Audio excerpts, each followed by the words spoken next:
guys, along your journey to black belt, you learn a lot about yourself, your life, and what your black belt means to you personally. One portion of your test is to write about these life-changing events. Every year we choose 2 students who stand out from the crowd to share their experiences with you. Next, let's have Miss Lori Rich come up, please.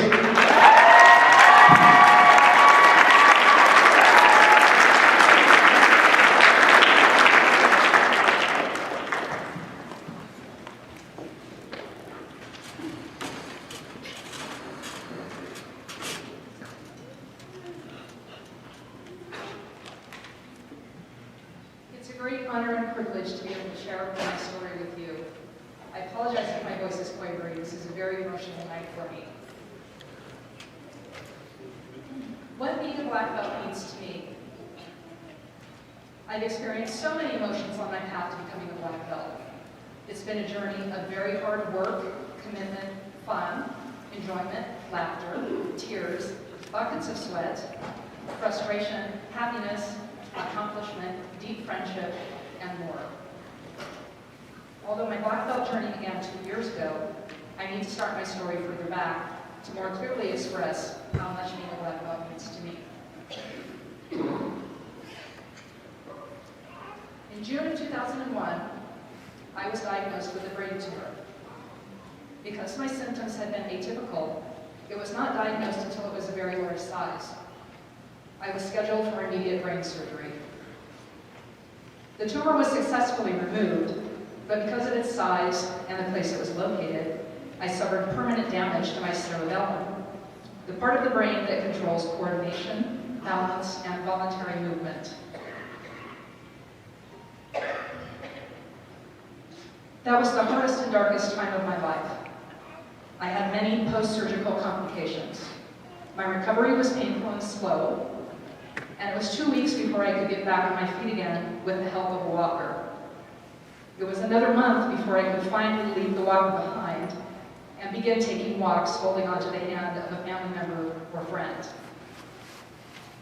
Fast forward 10 years to the beginning of my Taekwondo journey. At close to 50 years of age, with aches and pains in some joints, an uncooperative back, plus permanent balance, vertigo, and spatial issues, I would probably not be anyone's typical idea of a new martial arts student. So why in the world did I decide to do it? As far back as I can remember, I had always been fascinated by martial arts. I grew up watching martial arts movies, as my mom was a huge fan.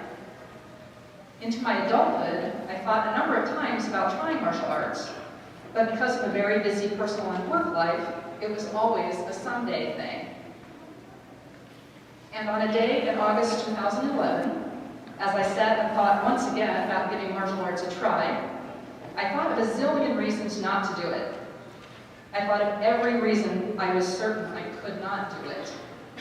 And I recall asking myself, if not now, when? And I knew that if I didn't do it then, I never would. I remember my first phone call with Master Ferraria, when I told her I was interested in Taekwondo, but that I had some physical issues that might make it challenging. I asked her if she thought I could train in spite of them. She said yes, and then she made it possible.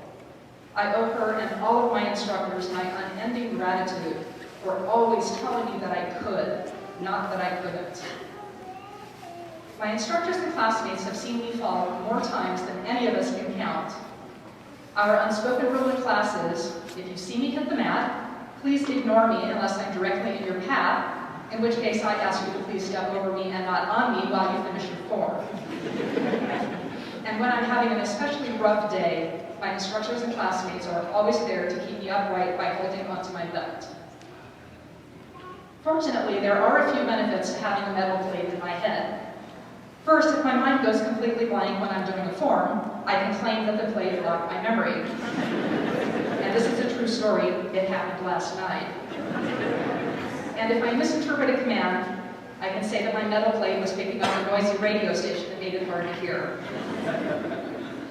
One important lesson I've learned over the last 2 years is to not compare myself and my abilities to those of others. Taekwondo is a very personal journey, and my focus is on being the best that I can be. I know that there are some things I will never be able to do. Well, without help anyway. My classmates and I have come up with several ideas about this. One plan is to bring a very large Lazy Susan turntable to class, which I will stand on. One of my classmates, who shall remain anonymous except her initials are LL, will spin me around while I taper my leg just perfectly, and then I will execute my very first spinning hook kick. Another plan is to build a track system into the ceiling at our studio with a harness that hangs down. Once I'm strapped into the harness with my feet hanging in the air, my classmates will give me a big push toward two people holding a board. My first break with a flying side kick. Working toward my black belt has been the hardest physical and mental challenge I have ever undertaken. And I have loved it every step of the way. Even on the days my brain gave one instruction and my hand or foot did something entirely different. Even on the days I was frustrated or embarrassed about the number of times that I fell. Because always there was someone to help pick me up, remind me that this was just a bump in the road, and encourage me to keep trying and keep challenging myself. This is what being a black belt means to me. Being a black belt means striving for something you may believe impossible. It means focusing on what you can do as opposed to what you cannot do. It means trying something difficult, even if you are afraid you will fail. It means no matter how many times you fall down, getting back up and trying again. It means not giving up, even when it would be so much easier. It means many small steps can equal one big accomplishment. Being a black belt means you won't know what you are capable of until you try.